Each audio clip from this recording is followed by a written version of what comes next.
Welcome to DCS Freelancing Virtual Assistant Tips. How to communicate with clients effectively. Tips for your online meeting.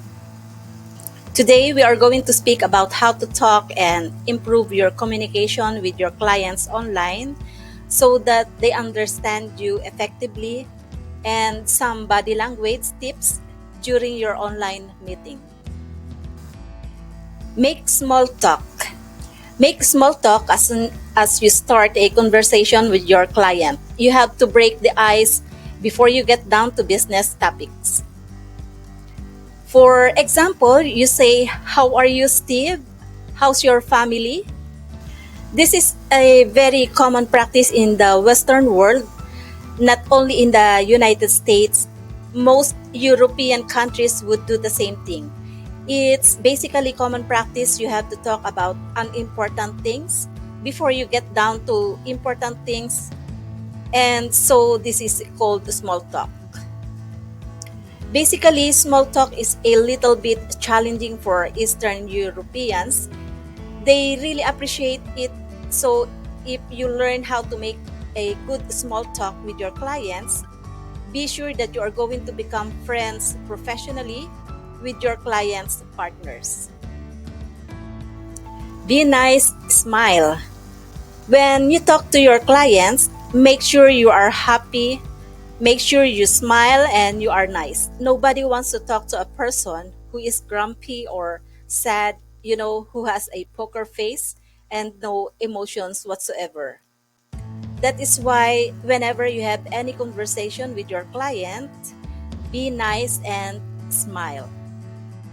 Make eye contact by looking into the camera. One of the biggest mistakes people make on video calls is that they look at themselves and not at the camera. While it can be a little tricky over the video, looking in directly into your camera will give the impression you are making eye contact with the people you are meeting. This can help build trust and rapport with your meeting clients, which in turn can help strengthen your relationship with them. Sit straight to project energy. It can be tempting to take a video meeting from the couch when you are working from home, but it can make you appear uninterested and a little lazy on a video call. On the other hand, good posture signals to your meeting with a client that you are energized and ready to be an active participant. During a video meeting, remember to sit up straight, put both feet on the floor, and then take a deep breath and exhale through your mouth to relax your neck and throat. You will also want to lean forward slightly to the camera to show that you are fully present. Similar to your physical appearance, your posture can shape the way you feel and how you think about yourself. In other words, when you sit up straight, it doesn't just make you look more engaged. It's also a physical reminder to your brain that it's time to listen and participate. Calm your nerves by avoiding face touching.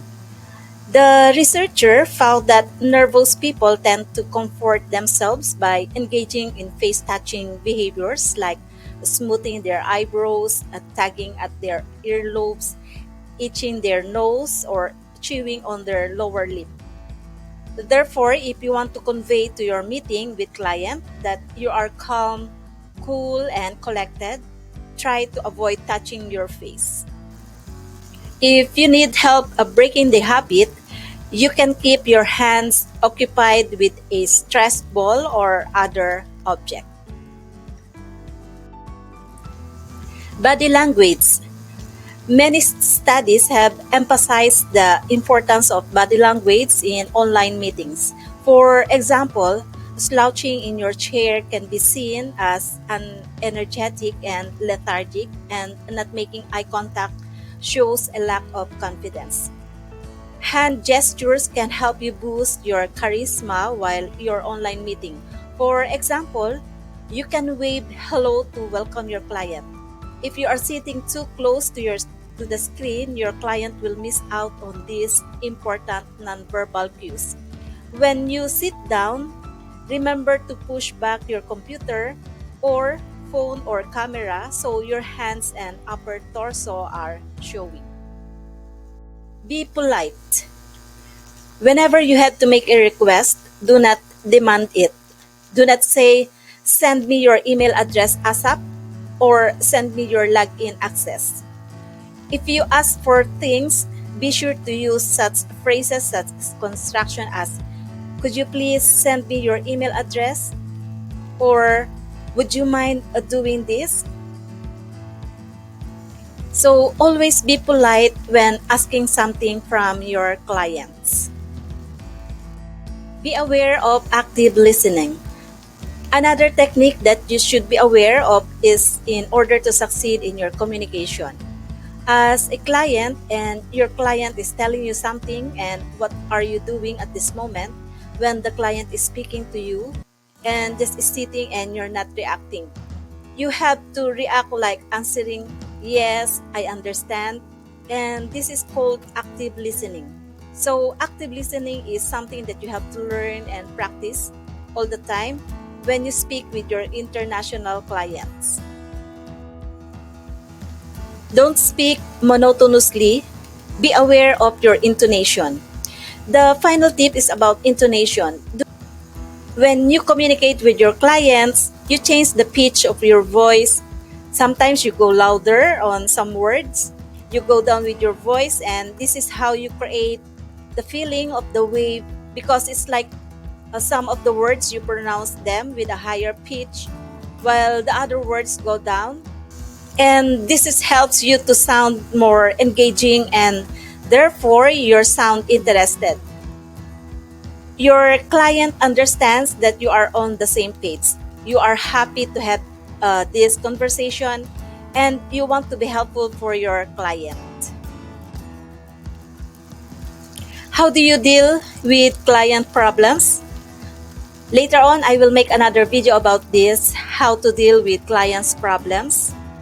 Meanwhile, make a practice all of these tips we discussed.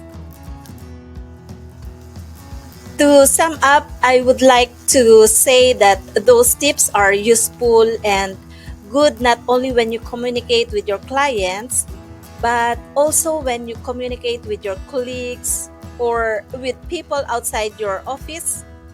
It doesn't matter, those are key tips for effective communication for work and your daily